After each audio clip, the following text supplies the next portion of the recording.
அஸ்ஸலாமு அலைக்கும். இறைவன் மிகப்பெரியவன்.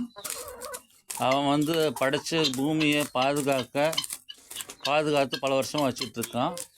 நாம் மனிதர்கள் செய்கின்ற சிறிய தவறான பிளாஸ்டிக், தெர்மோக்கோல் போன்ற பொருட்கள் இருக்குது. ஆனால் அவன் படைப்பில் பாருங்கள் என்ன குதிரத்தா, பூமியில் பல வருஷம் ஆனாலும் மக்காத தெர்மோக்கோல், பிளாஸ்டிக் போன்ற பொருட்களை இந்த ஜீவராசிகள் தின்னு 2 நாள்லேயே அது கலிசலாக போயிடுது.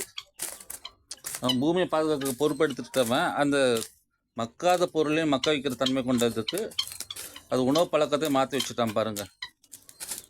எப்படி தின்னது பாருங்கள். மக்காத தெர்மோக்கோலை இது இன்னைக்கில் ரெகுலராகவே சாப்பிடுது. இதுக்கு எந்த பாதிப்பும் வரதில்லை. இது கழிவுகளும் நல்லா போயிட்டுருக்கு. இது மட்டும் இல்லை, பிளாஸ்டிக்கு அந்த இது எல்லாமே சுழற்சி அதோட உணவு பழக்கத்தை மாற்றி விட்டான். அந்த மாறுகின்ற உலகத்துக்கு அதை பாதுகாக்கிறதுக்காண்டி தன் படைப்பினங்களின் உணவு பழக்கத்தையும் மாற்றி அதுவும் பாதுகாக்கிறோம். பூமியும் பாதுகாக்கிறோம், அதையும் பாதுகாக்கிறோம்.